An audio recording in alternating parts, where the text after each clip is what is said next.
Hello, and welcome to the latest episode of the Dialogue Out Loud series. I'm Taylor Petrie, editor of Dialogue, a Journal of Mormon Thought. Today, we're excited to have with us Jason Palmer. Jason holds a PhD in anthropology from the University of California, Irvine. He's currently a K-12 educator. His book, Forever Familias, is forthcoming from the University of Illinois Press.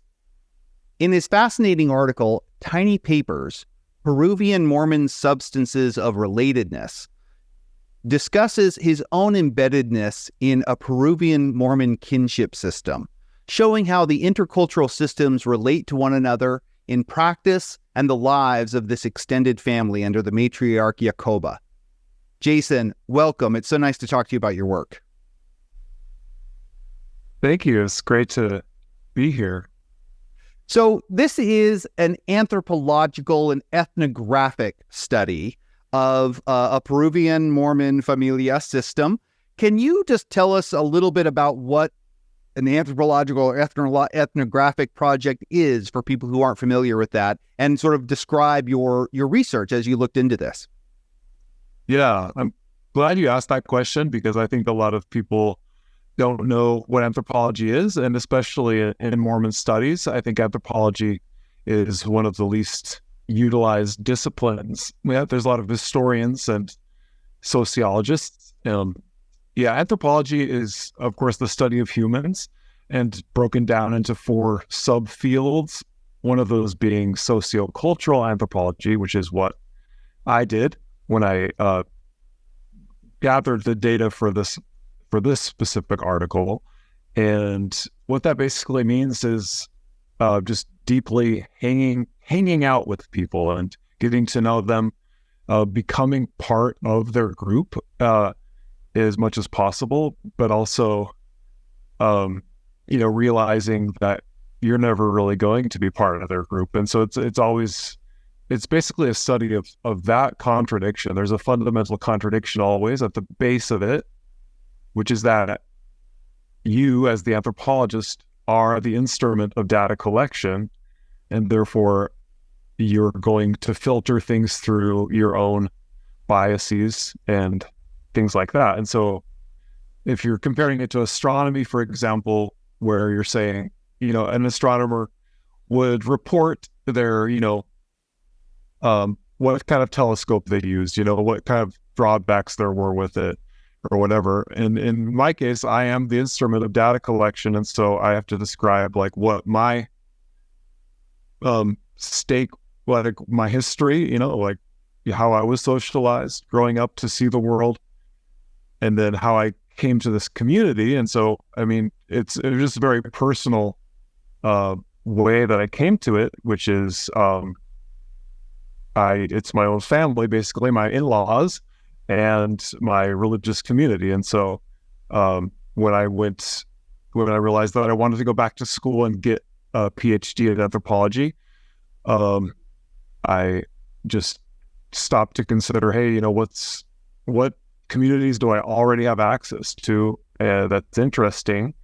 And so what got me originally interested in Peruvian Mormonism is just watching how my spouse's family. So we met in Utah at Weber State University. Nobody's heard of them except for Utahns. And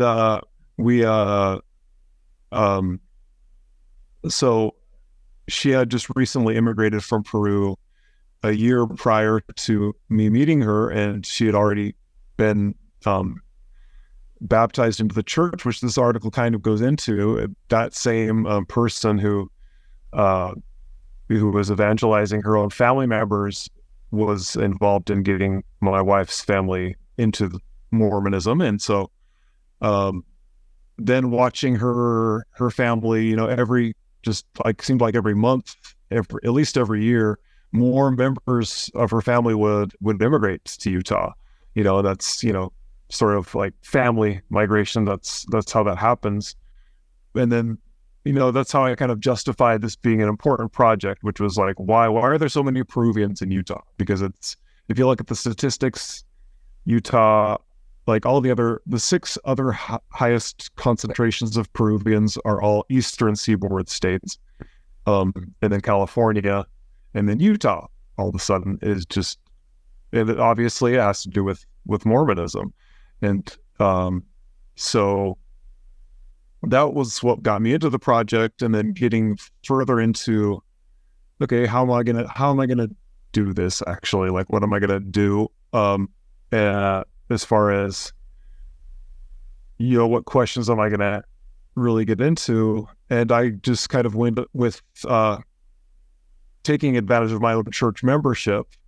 I joined congregations, and so I figured, after doing some preliminary research and going to different places, I kind of wanted to compare two congregations, one in Utah that was dominated by Peruvians. And so I had to find out which one that would be. And I found one that was definitely dominated by Peruvians.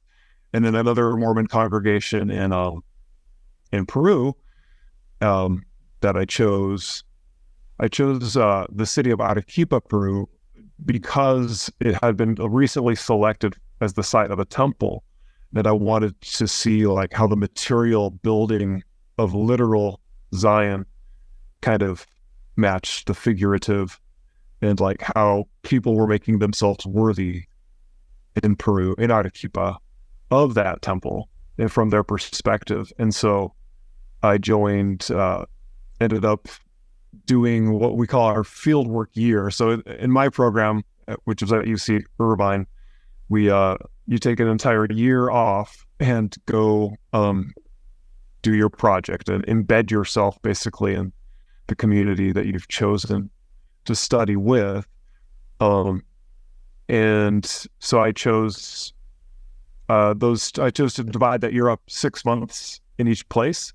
So 6 months in Utah at the Spanish-speaking congregation that I mentioned, and then 6 months in Arequipa.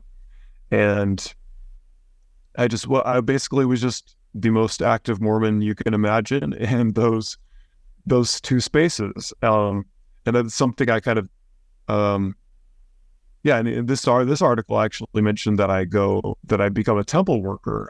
So I became a temple worker in the Ogden, Utah temple, as part of this research. And I would often it was as a member of the Spanish-speaking congregation. So I would go during the Spanish-speaking sort of rituals at the temple and participate with a lot of different Spanish speakers and other people. And that's one of the experiences that I mentioned in the article about the literal tiny papers that they give you in the temple. And of course, all of this brings up a lot of issues of ethics and a lot of sticky situations that there's really no good answer for how I feel about.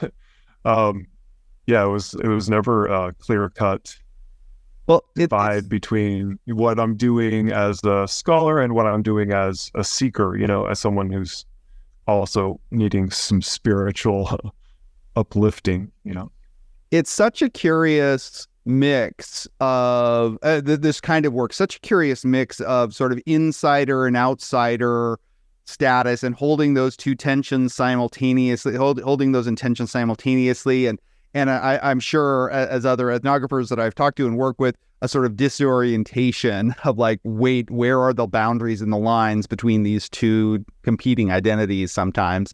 And your own narration of that in this article, as a member of this family trying to describe what's happening here, is really raises a lot of interesting questions. You've already started to allude to some of the issues in terms of temple work that you're kind of investigating here. But can you talk a little bit about what is one of the central questions, or some of the central questions that this article is bringing out about relatedness, kinship, substances of relatedness? Can you kind of just define some of those terms and what you ended up looking at here in the among your research subjects? Yeah. So what I wanted to do, as I went through my program, I took a class on kinship, which is called kinship, and from an anthropological perspective, it kind of anthropologists believe that such a thing is a social construct. Like, for example, a lot of people, like greater society is now coming to grips with the idea of gender being a social construct. And that can kind of blow your mind at the beginning of like, oh, what do you mean? I thought it was just biological, just like our reality, you know?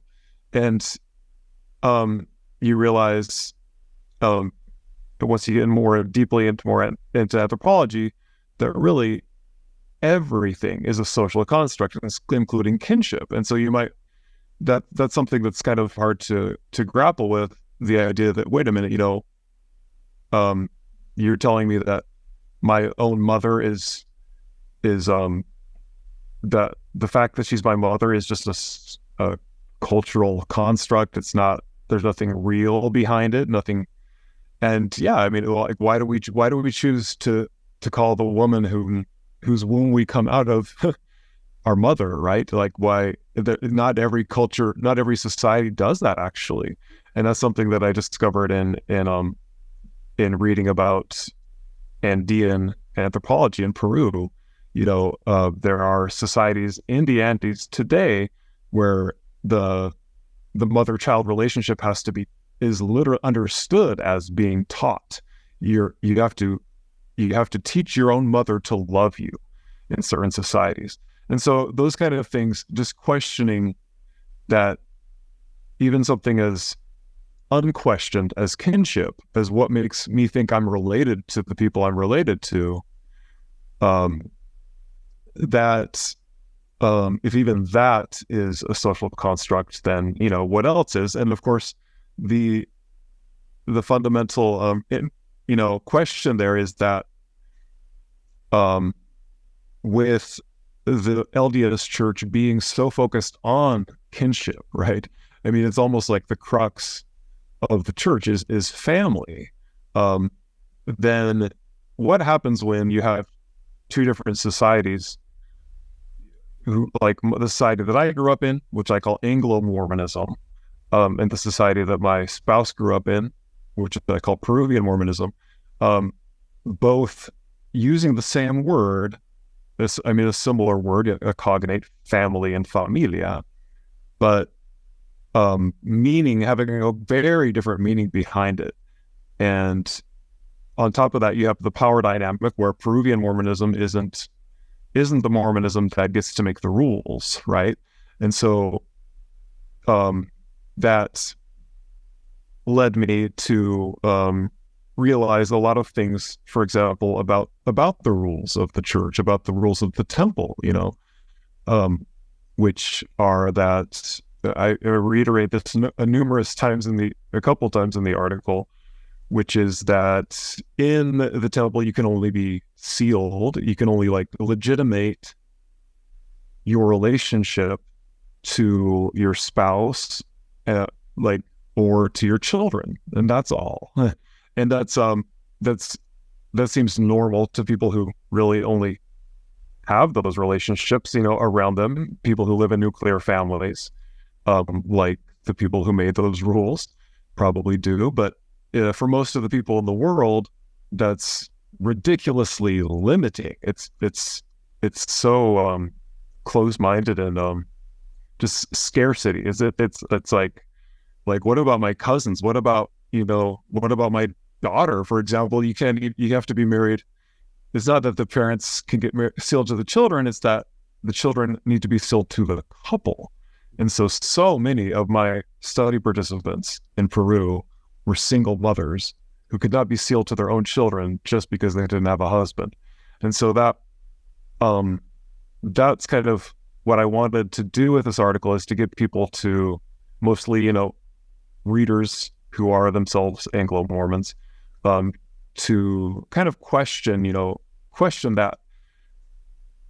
Where do these temple rules come from? And are they really making the whole human family one great whole, you know, or are we kind of individuating and cutting things up needlessly?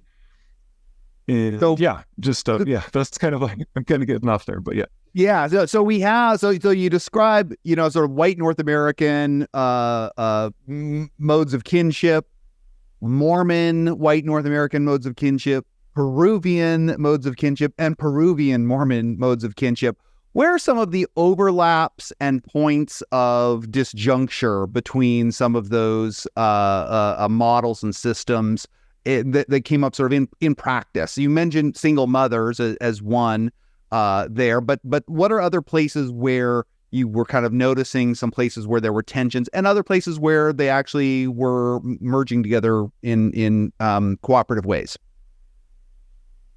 Yeah, I would say that one of the commonalities is definitely just the importance of marriage in general.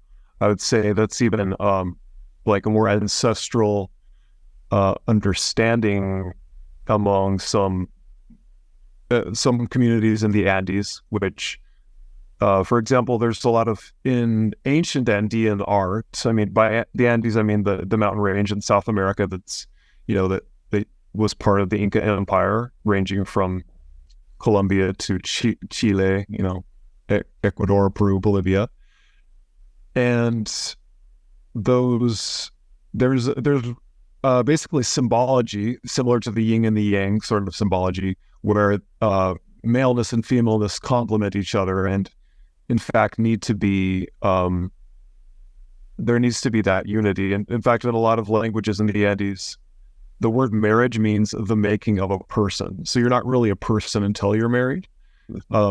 But so that's where there's the overlap, where the ultimate importance of marriage, right? And so where it splits up is a lot about communalism versus individuality versus individualism, right? And so if there's in those societies in the Andes where the making of a person means the word marriage, there's not really a sense that, like, if I'm an individual person who never gets married, it's no big deal because marriage is happening in my community. It's not going to affect my eternal salvation, right? Because we have enough marriage happening around me that my role might not be to get married, right? Whereas in in a lot of the Peruvian congregations that I was part of, there's a huge amount of pressure, and so I spent a lot of time actually at single adults events, and in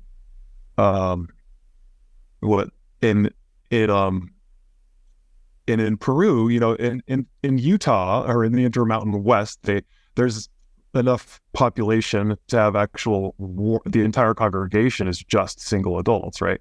Well, they don't really have that in Peru, but they know about it. And so they kind of divide it up into classes. There's organizations, and I followed a lot of those organizations, and they would almost always, resent the pressure that they give themselves to get married. And it's almost kind of funny at times, and they would even talk about it and joke about it a lot. They have a lot of words that they like, solterazo. In Peru, they'll say solterazo, which means like extremely single. And the age groups, the age cutoffs, like age 18 to 30 is supposed to be young single adults versus just plain single adults after 31 and up. And so they'd actually consider themselves youth. Like when they talk about themselves, they're not adults until they're married, the way they talk about it. They're also not really a member of a family until they're married. And so if they have to have a family night, a family home evening, they've got to join up with their young single adults group, which in some cases, since they don't have enough population to do the age cutoffs like they do in Utah, they'll be like 68-year-old adults who happen to be single and calling themselves youth. Like they'll say, we as youth, because we're not married yet. And it's just, and that way, that's something that they kind of, I guess, they just belittle themselves, I guess, about that. So going to those meetings, I would often compare them to, because it's in Spanish, it's called AS, so it's AS, adultos solteros, and it almost felt like an Alcoholics Anonymous meeting, so an AA meeting, because like, hi, my name's Jason, and I'm single. It's like a disease, but that's something that I think even the Peruvian Mormons don't really don't criticize about Anglo-Mormonism, because they know that, they feel deep down that, yes, I do need to get married, and I should get married.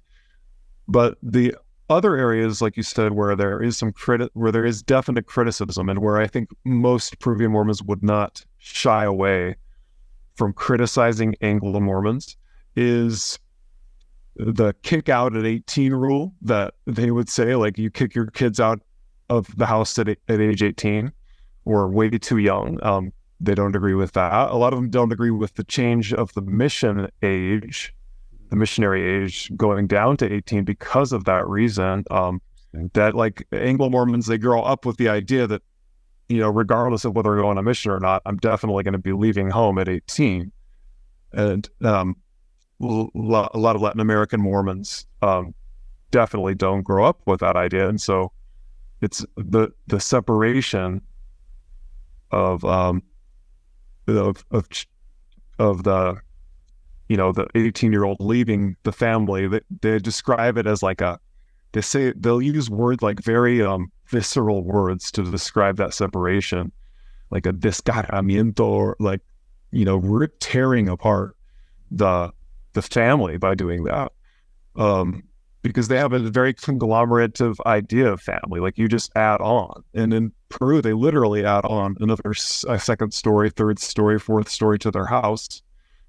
And part of one of my articles I published, I actually took a picture of a doorbell, which had there were 6 doorbells on the door, and one for each floor, and they all have the same last name, because it's just one.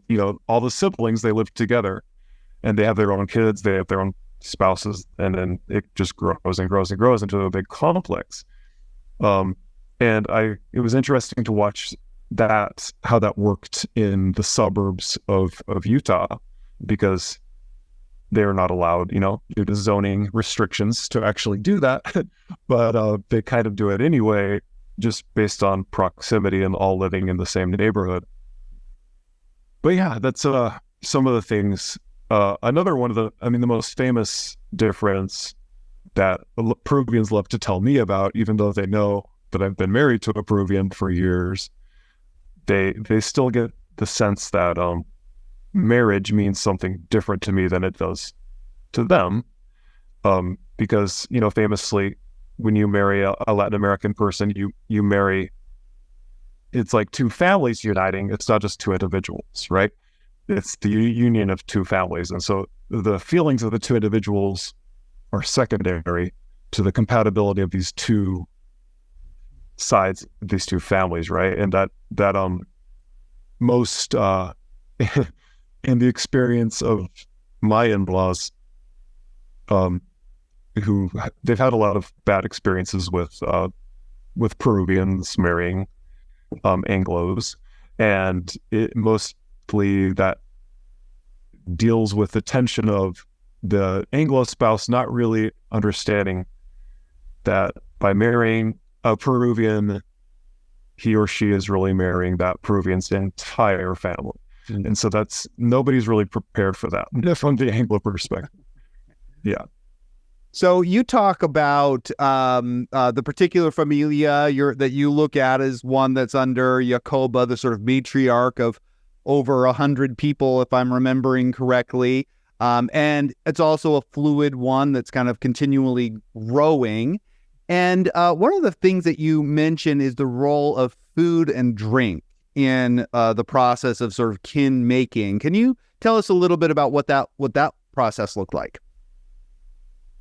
Yeah, so that's something that I didn't really get to focus on that much in this article, but the It's I guess the anthropological term is commensality.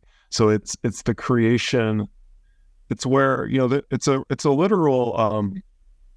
It gets down to what they believe it literally makes them related in certain communities. And so there's certain communities in the Andes, like in Ecuador, where people are actually able to verbalize this in a similar way that we would verbalize, what makes you really related to your father, for example. And we would get down to the point where, well, we share the same DNA. Like he handed, we get the chromosomes, that's 23. And if you have that conversation with someone from one of the more traditional communities in the Andes, they would say, because we have eaten together for so long that we are literally made of the same food. And if you think about it scientifically, that makes sense, right? Like, we tend to give primacy to DNA as our favorite acid, our favorite amino acid, right? But like, if you share enough of the same amino acids with somebody, you really literally are made of the same stuff. And so the relationship is just as real. It's not fictive. And so how that plays out though in Peruvian Mormonism is it's just one example. Like you have to have the correct taste in food to really be part of. So my particular family that I'm a part of, my daughters, because of the way we've lived internationally, my daughters have been kind of estranged from the greater, what we would call extended family that they're a part of, right?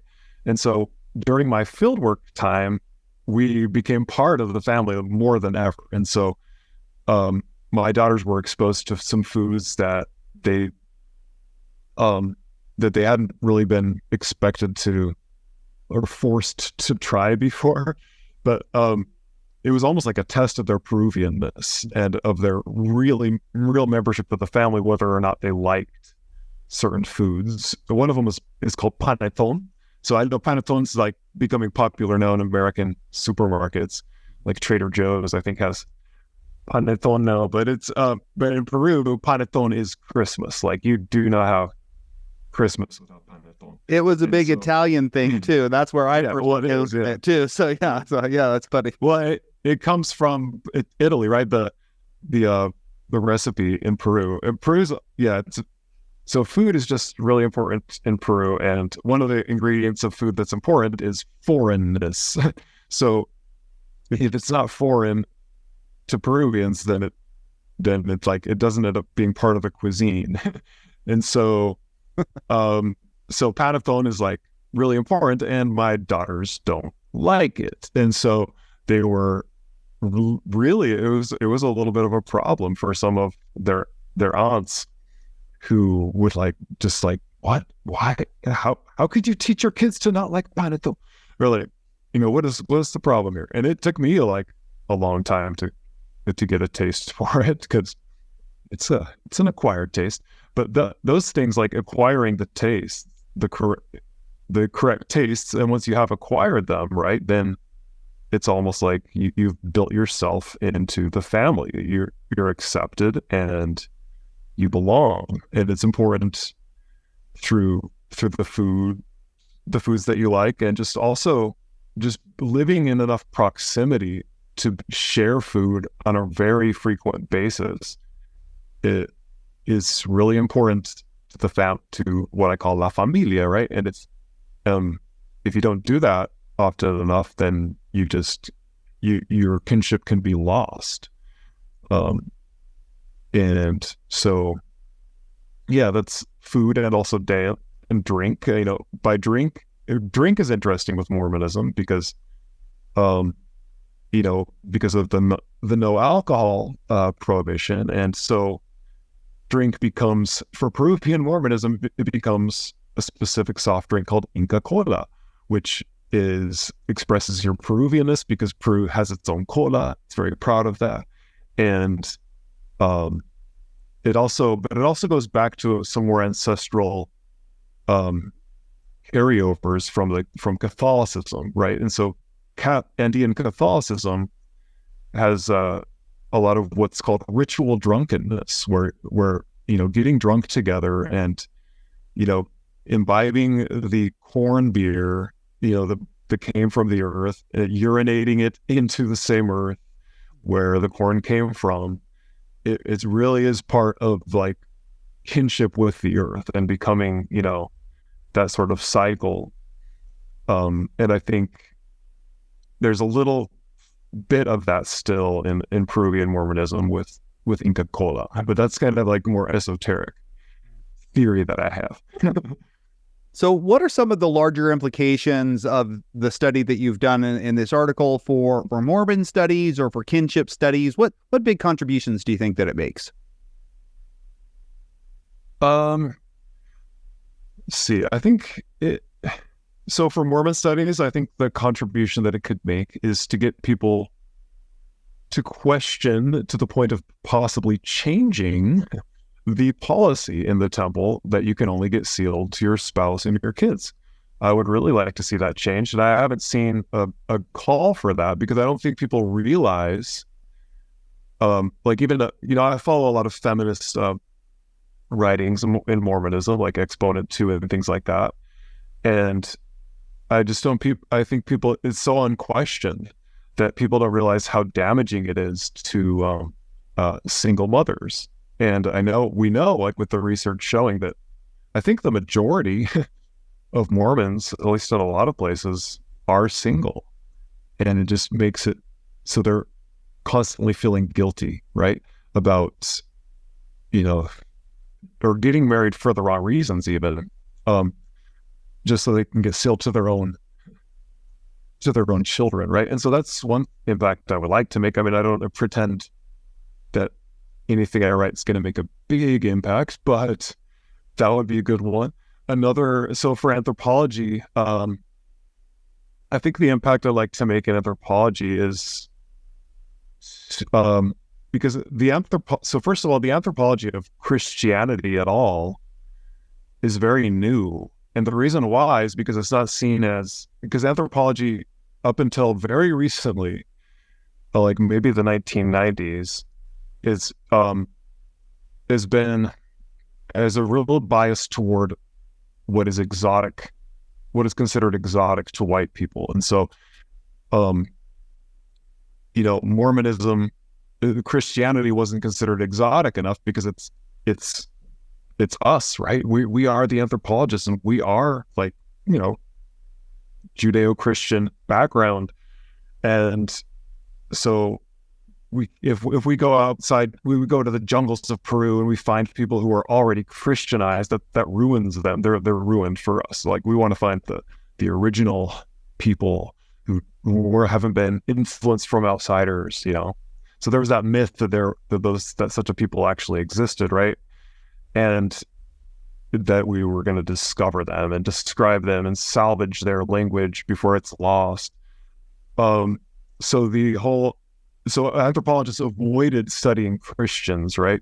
And so that idea that, hey, Christians, Mormons, well, we're pretty interesting, and studying us can really make you think about why you think you're related to the people you think you're related to in a different way.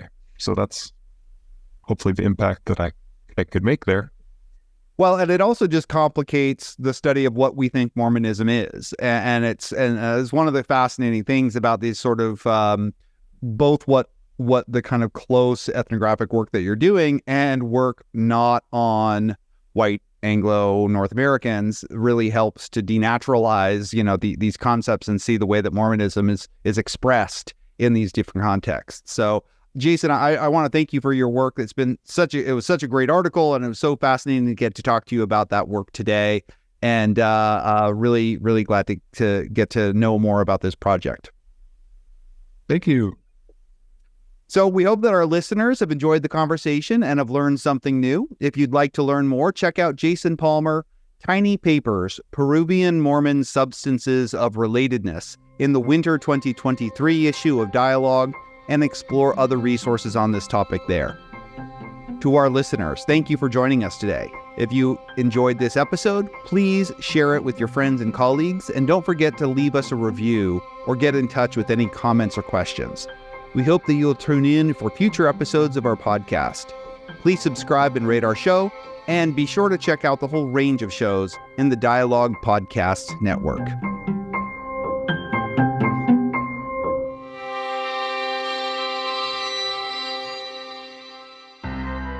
Greetings, my name is Rebecca DeSchweinitz, and I'm thrilled to serve as a board member at the Dialogue Foundation and as one of the hosts of Dialogue Gospel Study. In each episode, which we record live the second and fourth Sunday of every month, we welcome esteemed speakers from a variety of backgrounds to share their insights and perspectives on the Come Follow Me lessons.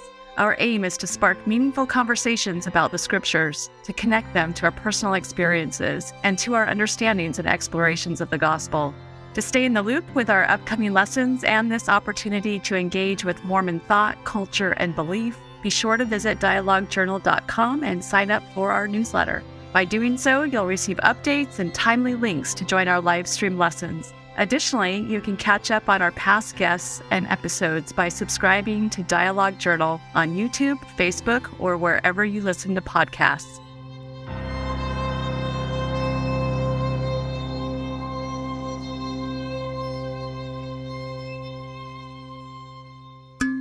Dialogue Podcast Network.